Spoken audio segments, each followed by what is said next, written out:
Hello po sa inyong lahat mga ka-crypto. Ako po si Pinoy Crypto Trader at sa video na ito ay atin pong pag-uusapan ang tungkol dito kay Bong.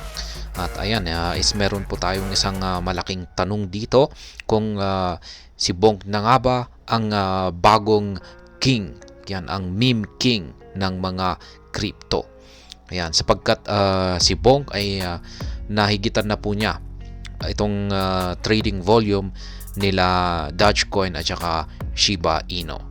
At ayan, bago po tayo magpatuloy ay nais ko lamang po munang bigyang linaw ang aking disclaimer kung saan ang nilalaman po ng video na ito ay hindi po ito isang financial advice. For education and information purposes lamang po ang layunin nito. Maliban po dito ay nais ko na rin po magbigay babala na wala pong kahit anumang group chat ang Pinoy Crypto Trader. Ayan, ang sabi po rito ay the cryptocurrency world can be brutal sometimes, which is why Bong's swift climb stands out so much. Starting from a lesser known status, Bong has now reached the 44th position among global cryptocurrencies. An interesting feat. Bong trading volumes on Coinbase have even surpassed renowned tokens like Dogecoin and Shiba Inu, accumulating a notable $33 million. Kaya yan po, ganyan po kasi katindi yung performance ni Bong. Kaya maraming napapatanong kung siya na nga ba ang panibagong meme king ng mga cryptocurrencies. So what's driving Bong's success? Let's explore. Kaya yan, ano nga ba talaga ang nasa likod ng pagiging matagumpay nitong si Bong na ito? From meme to serious players. A turning point for Bong was its listing on Coinbase. This significant move often boosts a token's value. But Bong's story is more than just a listing. It's about transforming from a meme-based coin to a key player within Solana's ecosystem. This shift is evident in its involvement with various projects and its growing role in NFT transactions. Kaya yan po yung kung paano lumago ng todo itong or mabilis itong si Bong. Hindi po ito dahil sa pagkakalista nito kay Coinbase. Yan, nahuli meron po itong impact yung pagkakalisting niya kay Coinbase at syempre kay Binance. Pero hindi po ito yung pinakaumpisa. Yan, yung pinakaumpisa ay siya po kasi ang meme coin ng Solana ecosystem. At nagkakaroon po siya ng involvement or kaugnayan sa iba't ibang mga projects dito sa Solana ecosystem. Kaya nagkakaroon po siya ng mahalagang role or dito sa mga NFT transactions. Kaya meron na po nagkakaroon siya ng mahalagang gamit. At yan po yung maaring nakita ni Coinbase at saka si Binance, kaya po sila nag-decide na ilista ito sa kanilang platform. Value surges and influence grows. Bong's reach expanded further with its involvement in Coinbase experimental program and its connection with Binance trading pairs. Such strategic decisions boosted Bong's prominence and value. Post its debut on Coinbase, Bong's price surged by more than 40%. Such growth aligns with trends seen in tokens upon joining Coinbase, showcasing Bong's rising credibility and investor interest. Kaya yan, malaking tulong po ang listing ng Bong dito kay Coinbase at saka kay Binance. Pero inumpisahan po yan, mas nauna po itong si Coinbase. Ayan, inilagay po niya muna itong si Bong sa kanilang experimental program. Ayan, tapos sinundan naman ito ni Binance kung saan ay linista po nila sa kanilang trading pairs. At present, Bong is positioned as the 79th most traded cryptocurrency, boasting a market cap of $937 million and a trading price of 40 digits 1549. It has outperformed competitors like SHIB and is closely trailing others such as Pepe, Gala, and the Sandbox.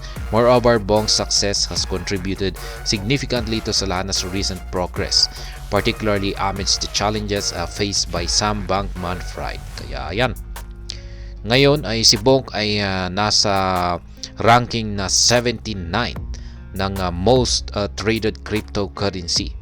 At meron po siyang market capitalization na umaabot ng $937 million.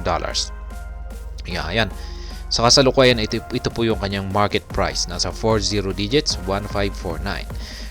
Hinigitan po niya ang kanyang mga kakompetensya na tulad ni Shiba Inu at saka si Dogecoin. At ngayon ay malapit na po siya.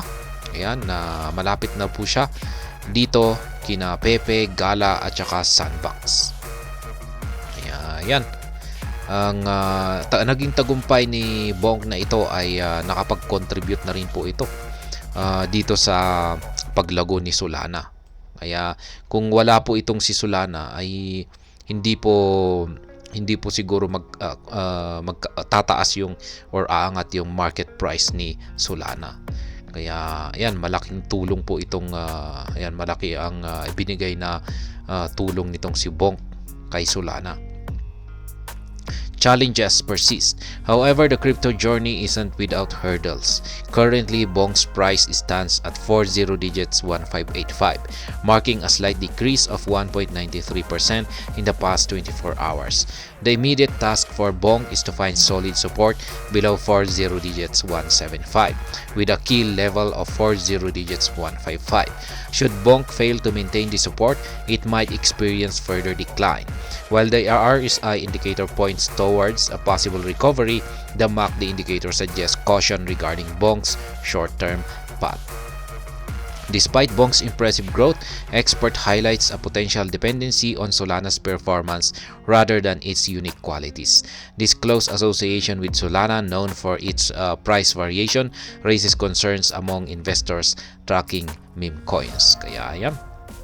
Kahit na raw na nagpakita ng isang kahangahangang paglago itong si Bonk, yung kanyang potensyal ay yung kanyang potensyal sa paglago ay nakadepende pa rin dito sa performance ni Solana. Kaya ayan, nakadikit po siya. Ayan, ayon po rito. Kaya ayan po talaga ang kailangan po talaga nilang gumawa ng solid na foundation itong si Bonk. Kailangan po niya magkaroon ng solid na foundation para hindi lamang po siya nakaasa kay Solana. Yan, magkakaroon siya ng sariling pundasyon para hindi po siya basta-basta babagsak. Kaya yan po si Bonk. Yan ang panibagong king ng meme coins. Yan, sapagkat ngayon lamang po yan, kasi kung magpapatuloy po talaga ito na talagang nagpapakita at ina-outperform niya lahat ng ibang mga meme coins, ay diyan po natin masasabi na siya na po talaga ang king ng mga meme coins. Pero kung pansamantala lamang ito at hindi magtatagal, ay ayan, hindi po natin siya pwedeng tawagin na king of mga meme coins. At ayan, hanggang dito na lamang po tayo sa video na ito. Sana po ay inyong nagustuhan ang aking paliwanag dito. Kung inyo po itong nagustuhan, ay pakiclick lamang po ang like button nito. Para naman po sa mga bago lamang dito, kayo po ay aking inaanyayahan para mag-subscribe. Pakiclick na rin po ang bell icon nito dahil ito po ang siyang magsisilbing notification nito sa mga bago kong videos na akin pong ina-upload sa aking YouTube channel na ito. Marami pong salamat sa panonood. Ingat po tayo lagi at God bless po sa ating lahat.